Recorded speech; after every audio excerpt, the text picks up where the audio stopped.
Bienvenue chers téléspectateurs de la radio-télévision Sangomala Moubunia. C'est la rétrospective de la semaine, sans plus tarder, les sommaires. Le vice-premier ministre Samalou Kondé est en visite officielle dans la province de l'Ituri pour évaluer la situation sécuritaire. 5 sociétés sur 11 sont en ordre pour ce qui est de la passation du marché public. Ceci ressort d'une réunion d'évaluation présidée par le gouverneur militaire de l'Ituri. Les acteurs miniers s'engagent à sensibiliser les groupes armés qui s'approvisionnent de ces ressources en Ituri, car selon Xavier Maki de Justice Plus, c'est un goulot d'étranglement pour le développement de l'Ituri. Le patron de la Défense a effectué pour la première fois une visite officielle dans le cadre de l'état de siège en Ituri. Cela prouve combien tout le gouvernement est engagé pour le retour effectif de la paix dans la province de l'Ituri. L'objectif de sa mission, évaluer la situation sécuritaire. Suivez ces condensés.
La ministre du Genre, Famille et Enfants avait eu un échange avec les associations des femmes basées dans la province de l'Ituri sur les violences basées sur le genre. Gisèle Ndaya Luseba, la patronne du genre, a sensibilisé ses pairs sur le bien fondé de l'état de siège décrété par le président de la République, Félix-Antoine Tshisekedi. Suivez. Les violences basées sur le genre ont alimenté les échanges de la ministre du Genre, Famille et Enfants, Gisèle Ndaya Luseba, avec les associations de femmes basées dans la province de l'Ituri. La patronne du genre a sensibilisé ses semblables sur le bien fondé de l'état de siège décrété par le président de la République, Félix-Antoine Tshisekedi Tshilombo. Vous qui vivez ici, dites-moi, aujourd'hui il n'y a pas de champ. En attendant l'état de siège, que nous n'allons pas arrêter aujourd'hui parce que nous-mêmes, nous n'avons pas dénoncé les ennemis, mais nous devons attendre jusqu'à ce qu'on va épurer tout ce qui est là. Mais nous devons manger, nous devons vivre et les enfants doivent étudier. Ndaya Luseba a saisi l'occasion pour conscientiser l'assistance, attirer les oreilles de leurs enfants engagés au sein des groupes armés, question de déposer les armes. Quand on parle du développement, c'est la femme. Quand on parle de la paix, c'est la femme. Quand on parle de l'éducation, c'est la femme. Donc, elle est vecteur du développement. C'est pourquoi je suis tenu à apporter des solutions dans le bref délai, dans les différents points qu'elles ont évoqués. Voilà la raison de ma visite ici à la Maison de la Femme. Tout l'arsenal juridique sur la lutte contre les violences basées sur les genres a été présenté à l'assistance au grand bonheur de tous les participants. Le ministre des Médias a visité les installations de la radio-télévision nationale congolaise RTNC Ituri. Selon Patrick Mouyaya, la situation est inadmissible pour une chaîne publique dans une province décrétée en état de siège où chaque minute les prouesses des FARDC sur terrain devront être rapportées à la population. Suivez ces reportages. Voici à quoi ressemble la RTNC Bunia, province de l'Ituri, qui a reçu la visite du ministre des Médias et porte-parole du gouvernement. Juste une maisonnette d'à peine 2 mètres carrés dans une concession d'1 hectare au départ est rétrécie aujourd'hui par des spoliateurs nommés parmi les hauts gradés de la province. L'émetteur radio de 600 watts a perdu de toute sa puissance dans cette salle de machine. Juste en face des studios, cet immeuble inachevé qui sert de salle de rédaction. Ce qui est inadmissible dans une province en état de siège, appelée à communiquer chaque minute sur les opérations militaires que mènent les FARDC sur la ligne de front, note le ministre des Médias, Patrick Mouyaya. Renforcer les médias publics comme la RTNC ou comme l'Agence congolaise de presse et travailler avec les médias locaux, y compris privés, est un levier important dans la réussite de l'état de siège. Et je vous avoue que j'ai vu des choses qui me révoltent, il faut agir. Tout en saluant la bravoure du personnel aussi bien de la RTNC que celui de l'Agence congolaise de presse ACP, les découpages de provinces devraient être suivis par des infrastructures pour accueillir d'autres services. La RTNC, même si on peut se plaindre de la qualité du bâtiment, mais au moins elle a un bureau, l'ACP est dans la rue.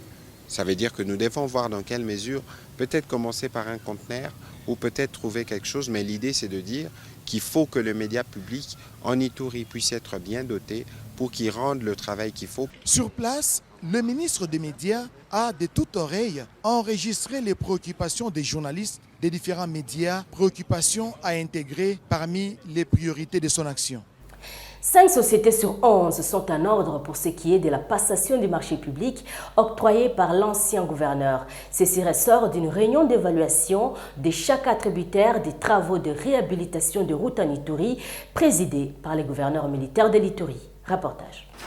Après une brève présentation de chaque attributaire de travaux de réhabilitation de routes en Ituri, il s'est avéré au cours de cette réunion d'évaluation présidée par les gouverneurs militaires de la province de l'Ituri que seules 5 sociétés sur 11 sont en ordre pour ce qui est de la passation du marché public octroyé par l'ancien gouverneur. Les députés nationaux Paul Babangou et Lidi Roumou déplorent les retards pris dans la réhabilitation des axes routiers en Ituri suite à ce qu'ils qualifient d'une mauvaise politique de passation du marché public. Vous êtes sans ignorer aussi, lorsqu'on n'a pas de bonnes routes, il n'y a pas le développement et aussi les bonnes routes fait à ce que l'ennemi puisse être écarté avant que l'armée puisse mettre son expertise. Inspiré de la bonne gouvernance, prônée par les commandants suprêmes des forces armées, Félix Tshisekedi Tshilombo, les gouverneurs militaires, le lieutenant-général Luboya Kashamadjoni a demandé aux sociétés étant en ordre de poursuivre avec la réhabilitation de routes en attendant la conclusion d'une commission qui sera mise sur pied pour faire la lumière sur ces différents contrats. On ne vous met pas dehors,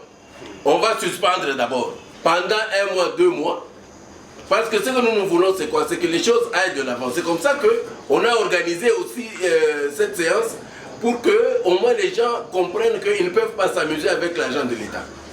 Et que si jamais ils s'aviseraient à s'amuser avec l'argent de l'État, ils vont le payer. À ce jour, plusieurs axes routiers de la province sont dans un état de délabrement avancé, une situation qui impacte négativement sur les opérations militaires en cette période de l'état de siège dans le territoire de Djougou, Irumu et Mambasa, favorisant ainsi les embuscades des hommes armés sur la population civile. D'où l'urgence s'impose pour réhabiliter le réseau routier, tel est le souhait du contribuable iturien. Dans un atelier de 3 jours à Bunia, les acteurs miniers s'engagent à sensibiliser les groupes armés qui s'approvisionnent des ressources minières en Ituri. Ceci figure parmi les recommandations de la table ronde. Pour Xavier Maki, coordonnateur de Justice Plus, cette situation retarde le développement de l'Ituri. Suivez.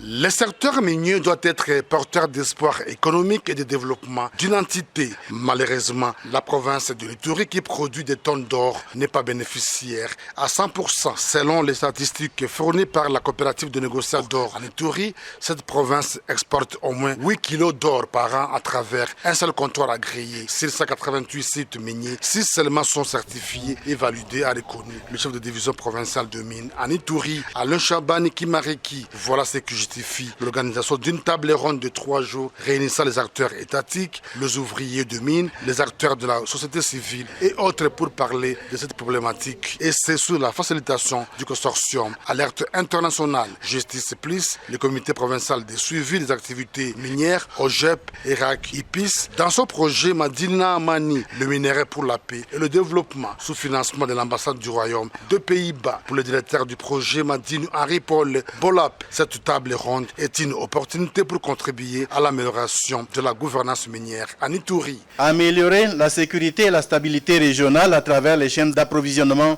de minerais plus propres et une gouvernance plus efficace à tous les niveaux de ces chaînes. Vous avez été invité parce que vous connaissez mieux que quiconque le contexte local, que les communautés de l'Ituri qui sont concernées par ce processus de construction de la paix. Xavier Maki, directeur exécutif de Justice Plus, revient sur le sens de cette table ronde. Oui, il faut dire que nous avons de l'or, nous avons des minerais dans la province de l'Ituri, mais quand on regarde la situation dans laquelle se trouvent nos communautés, c'est une situation de misère, de pauvreté et qui ne permet pas aux communautés de pouvoir se développer. Le vice-gouverneur de province, au nom de son titulaire, le commissaire divisionnaire Alonga Boni Benjamin, a invité les participants à la prise de conscience pour que leurs produits en Ituri ne soient pas source d'insécurité. Au nom de son Excellence, Monsieur le gouverneur de province, que j'ai le privilège de représenter en ce jour, nous sommes honorés par votre présence à cette table ronde sur la gouvernance du secteur minier en province de l'Ituri. Cette table ronde constitue une opportunité pour le gouvernement provincial de l'Ituri afin de contribuer à l'amélioration de la gouvernance minière de la province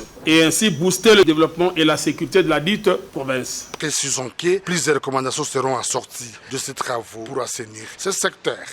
Nous sommes pratiquement arrivés à la fin de cette rétrospective de la semaine, coordonnée par Alain Moukoko. Et nous disons merci à l'équipe rédactionnelle des Massages Moukadi. La réalisation est d'Adolphe Jedidja. À la présentation, Santi Chisenga. Nous nous retrouvons très prochainement pour d'autres nouvelles. Avant de vous quitter, voici le rappel des titres. Le vice-premier ministre Samalou Konde a en visite officielle dans la province de l'Ituri pour évaluer la situation sécuritaire. 5 sociétés sur 11 sont en ordre pour ce qui est de la passation du marché public. Ceci ressort d'une réunion d'évaluation présidée par le gouverneur militaire de l'Ituri. Les acteurs miniers s'engagent à sensibiliser les groupes armés qui s'approvisionnent de ces ressources en Ituri, car selon Xavier Maki de Justice Plus, c'est un goulot d'étranglement pour le développement de l'Ituri.